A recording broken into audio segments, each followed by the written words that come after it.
But look at the weather. I can't build a table today. I gotta go sailing. We're going down to Thetis Island. We're not gonna get too many opportunities to sail if we don't make them while Sam's here. So we're gonna do it. Honey's here, I'm here. We just packed up the boat. We're heading out of Deadcat Bay right now. Start the sailing montage. Do this. Excited, honey? Are you excited? I'm gonna get her in a life jacket.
Alright, well, ladies and gentlemen, we made it to Thetis, hung out with Mac, Alicia, and Chris, and they set us up here on the dock. This will be the first time I've ever slept on a dock, so pretty exciting.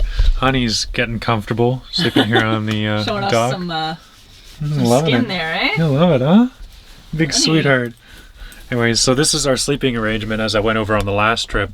I take the V-berth here with Honey. Sam's over in the portside companionway quarter berth.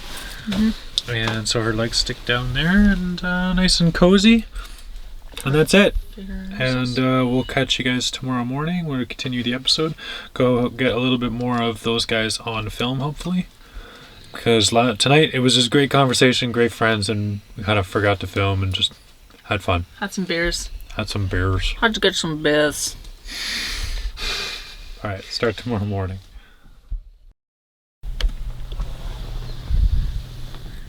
Saw an otter. Imagine falling into the sludge.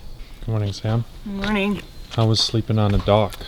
It was good. It was actually kind of more like noisy than you sleeping out on the anchor, because you're kind of like slightly hitting the dock.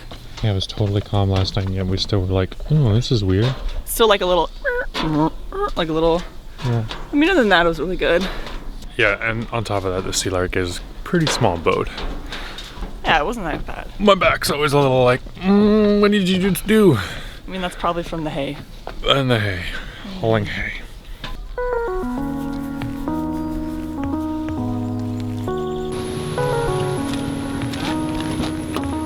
You too. And they're just... Oh, I saw that. Yeah. So this is the little harbor. It's really beautiful. So Alicia's taking us over here to check out the cut before we have some breakfast. And the cut separates these two islands. The islands are Thetis, and what's the other one again? Penelican, Penelican. which was Cooper Island. Cooper Which on Native the Reserve. And yes, so on the chart that I residential. have, which is ancient, it still says Cooper. And they are two separate islands, mainly because of that little strip of water. Is all that separates them. It has been dredged. Yeah. And so apparently there was a bridge once upon a time, and a lot of history locally. It's pretty turbulent at times. Yeah. And And Penelakut is a native reserve entirely. Private It's property. a private native reserve, so Yeah. you need permission to even get off the ferry, I heard. Yes, you do. Right. And we've got beautiful Clam Bay, and so do a lot of their harvesting in and around there. And yeah, you can get through here most high tides. I'm not sure it what is the narrow drive though. would be. Yeah, you want to like. Getting the sea lark through here would be. It's pretty exciting. Even coming through in the powerboat, it's like, oh my God! I hope you know where the channel is, honey, because you got big rocks. Yeah, real big and rocks. a big bank.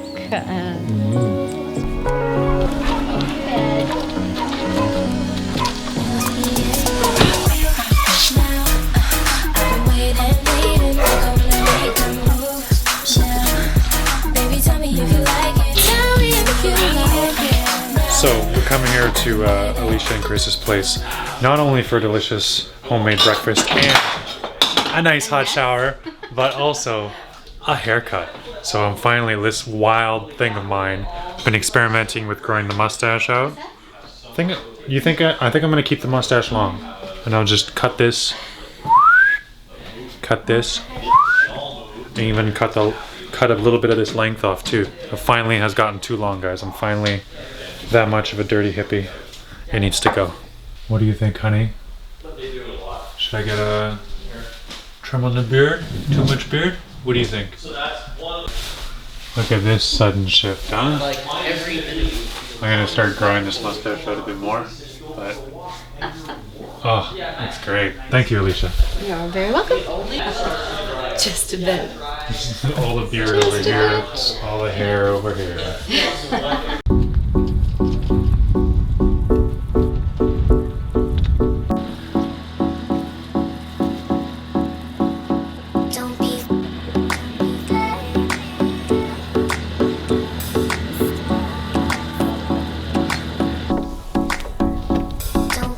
So this is your boat and your management. Oh yeah. Do you want to quickly tell me the story of this so we can get it on film? Because this is, I love this story of this boat. A friend of mine wanted to do the Transpac shorthanded. Yeah. There's a 30-foot minimum overall length requirement for it.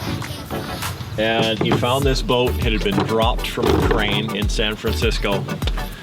Broke the keel loose to the bottom of the boat. Had a 5-foot split in the side of the boat. So we bought it cheap from the insurance company, brought it home, flipped it upside down, repaired it. How long? Well, by the two to get it wet, and then 7 to get it finished. Yeah. And then he changed careers. It sat in his yard, decorated the lawn for a while, and so I scooped it up and finished putting it back together again, and we all sail it now.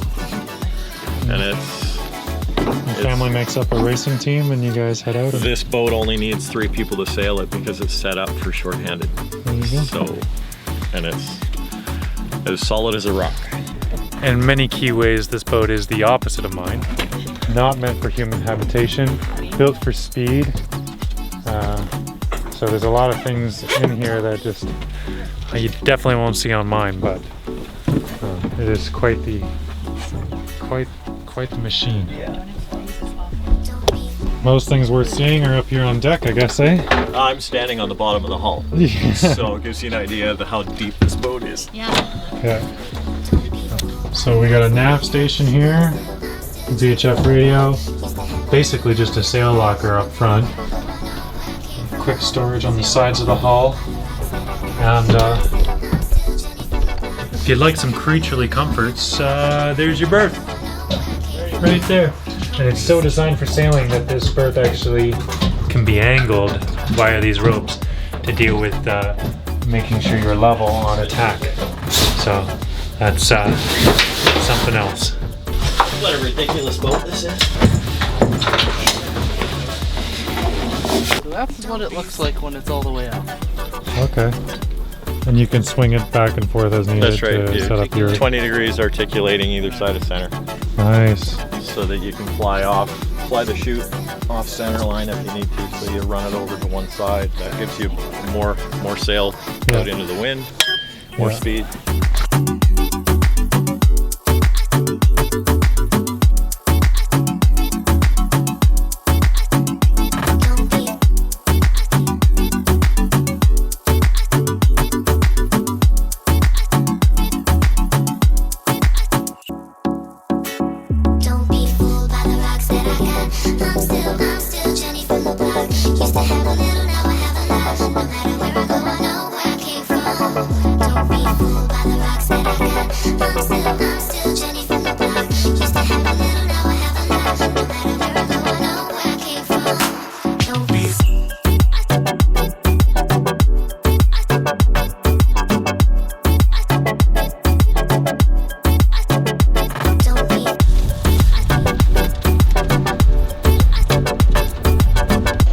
Alright, we're back on the boat. We're refreshed, we're feeling good, but we got the water maker going. So pardon the noise.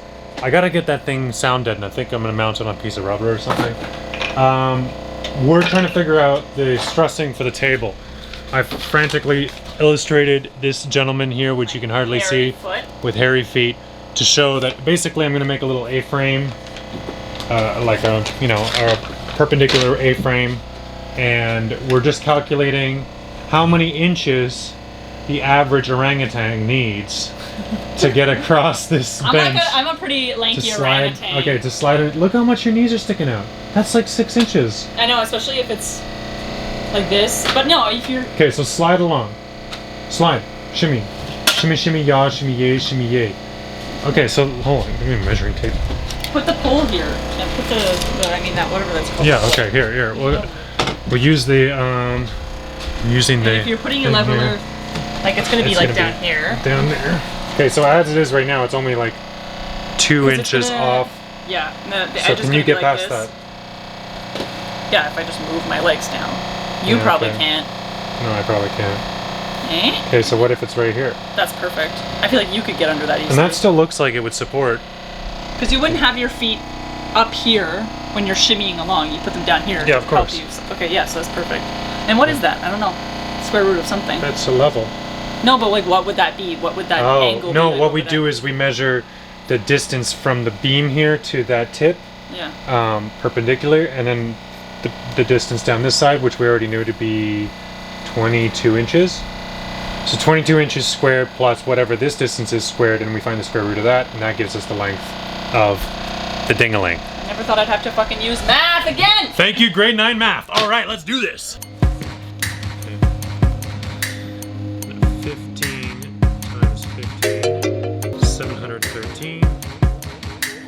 And the square root of 26.7, 28 inches, 27 inches. Ah, I can't count.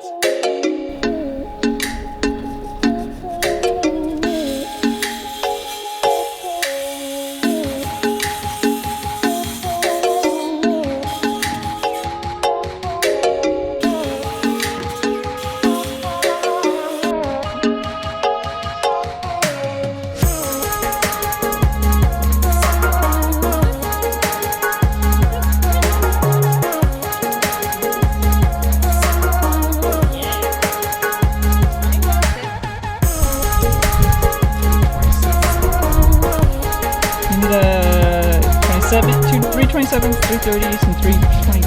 Wasn't that the one we decided for the 22 square?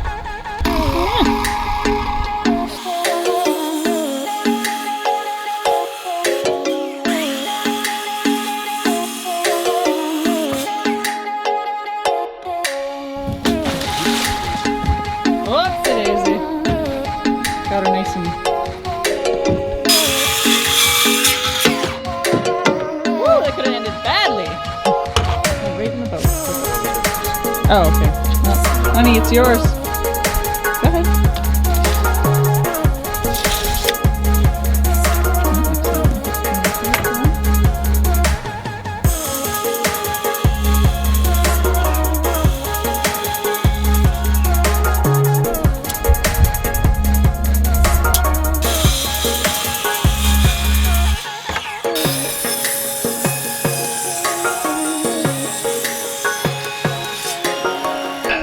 Clever.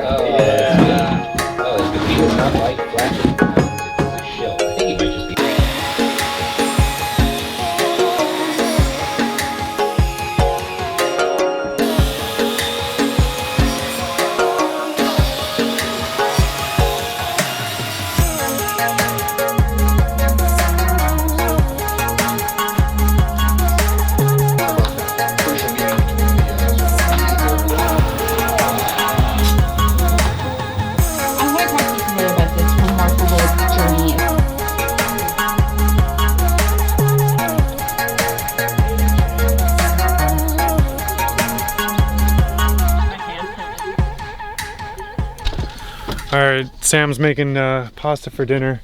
I just want to like share something that's kind of cool about, it's just a weird side thing. I used to live down there, and it's between these mooring pilings, and the mooring pilings have birdhouses on it. The birdhouses are populated by purple martins, and purple martins are very social, habitual creatures that come back to the same nest every year, and they get to know like even humans around them. So I would notice that when I was there by myself, no problem, but if I had a new guest come in for a few days, they'd be dive bombing them, you know. Interestingly enough, they're so used to my boat being next to their mooring pile that they're flying all the way over here to fly under my boat and back and forth and around a few times, and then fly all the way back to their nests again. So I guess they're a little upset that things have changed, but I think they've changed for the better. I certainly like not being on the ground. It is nice, and I like that summer's here and we're loving it. So yeah, didn't get the table done today. Sorry about that. The legs are drying. We're gonna move on to stage 2 on the next episode, but that's gonna be it for us tonight, guys. Thank you so much for watching, and big ups for Sam for getting me in gear and cooking me dinner tonight, and sailing with me and riding the motorbike with me, and she's done really, really good. So it's been really nice to have her out. Good night.